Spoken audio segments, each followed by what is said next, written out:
Good morning, student. Now we will start new chapter, State Government of Civics. This is the chapter from your civics.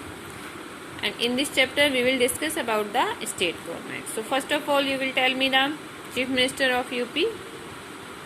Yes, the Chief Minister of UP, Mr. Yogi Adityanath.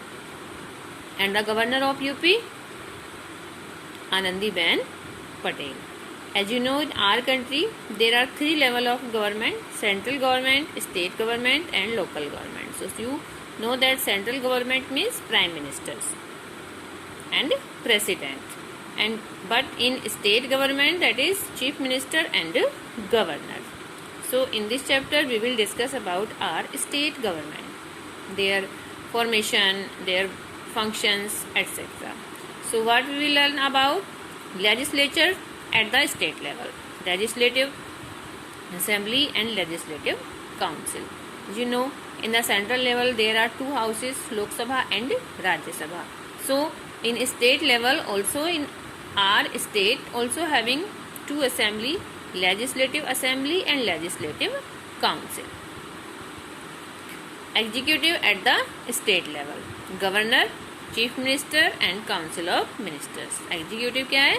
Executive है आपका governor, chief minister and council of ministers. Judiciary at the state level, high courts. You know there are three organs of the government, legislature, executive and judiciary. And in legislature means legislative assembly and legislative council on state level. And on central level it is Lok Sabha and Rajya Sabha.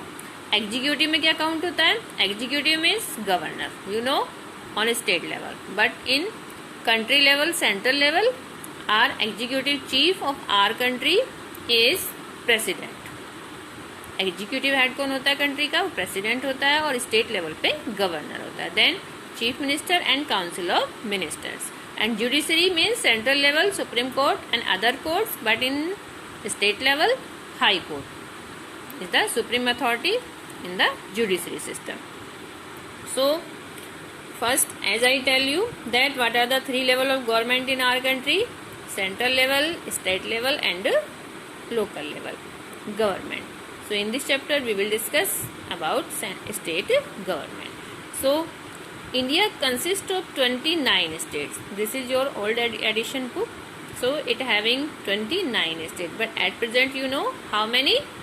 28 states and 9 union territories. At present आपकी country में 28 states हैं and 9 union territories हैं. In order to ensure the smooth governance of these units, the government in India functions at 3 level: central, state and local. Means कि आपके states, country के अंदर सारे states में एक स्मूथ रनिंग गवर्नमेंट की कराने के लिए आपका स्टेट लेवल डिस्ट्रीब्यूट किया हुआ है.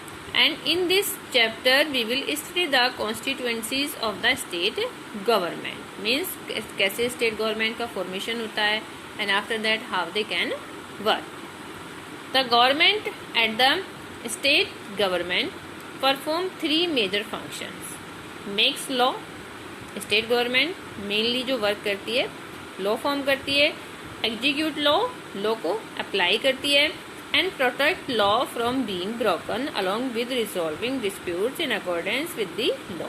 और कोई उसको ब्रेक करता है मीन्स कि उसको भी उसे प्रोटेक्ट करती है. These functions are performed by 3 major organs. तो ये functions 3 major organs के अकॉर्डिंग अप्लाई कराए जाते हैं. As I told you, legislature, executive and judiciary. Let us explore these organs in detail. Now we will discuss about in detail about these organs. These are the organs. And level means central level, state level and local level. And these are the organs of a government: legislature, executive and judiciary. So these are the organs of a government. So now legislature on state level. So the state legislature consists of 2 houses: legislative assembly and legislative council. As you know, in central level, Lok Sabha and Rajya Sabha, and in state level, Vidhan Sabha and Vidhan Parishad, Vidhan Sabha election. So first we will discuss about legislative assembly. All states of India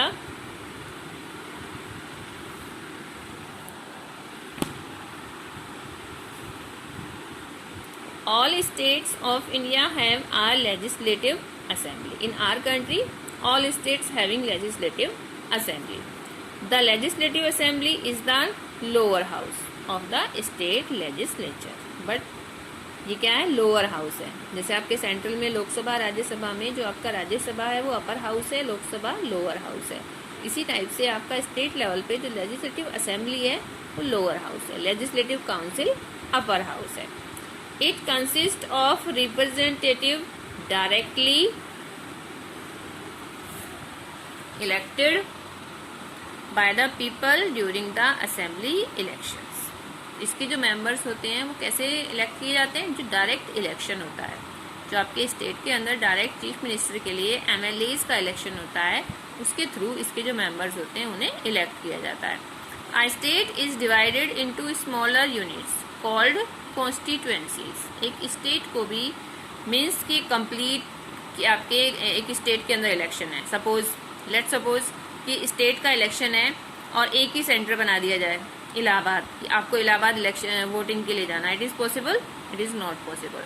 so for smooth running of elections state also divided in smaller constituencies. State को भी constituencies में divide कर दिया जाए. Means कि एक particular area को एक विधानसभा और लेजिस्लेटिव असेंबली रीजन में डिवाइड कर दिया जाता है. So in your state there are 403 constituencies. जब आपका इलेक्शन होता है यूपी में, जब इलेक्शंस होता है अभी 2021 में होगा, तो इट मीन्स कि उसके इलेक्शन में जो इलेक्शंस होते हैं वो 403 प्लेसेस पे होते हैं, 403 प्लेसेस पे होते हैं. और वहाँ से उसके बाद काउंटिंग के बाद डिक्लेयर किया जाता है कि कितनी सीट्स पे, मीन्स कि ये उसकी सीट्स हैं, ये इलेक्शन में सीट्स हैं, कितनी सीट्स किस पार्टी ने विन की हैं. So these are called constituent. Division of state for a smooth elections is called constituencies. The candidates elected in each of these constituencies become the member of legislative assembly. अपनी अपनी constituency से win करके election peoples क्या बनते हैं? MLA means member of legislative assembly. So you can see the picture of legislative assembly. This is the picture of legislative assembly.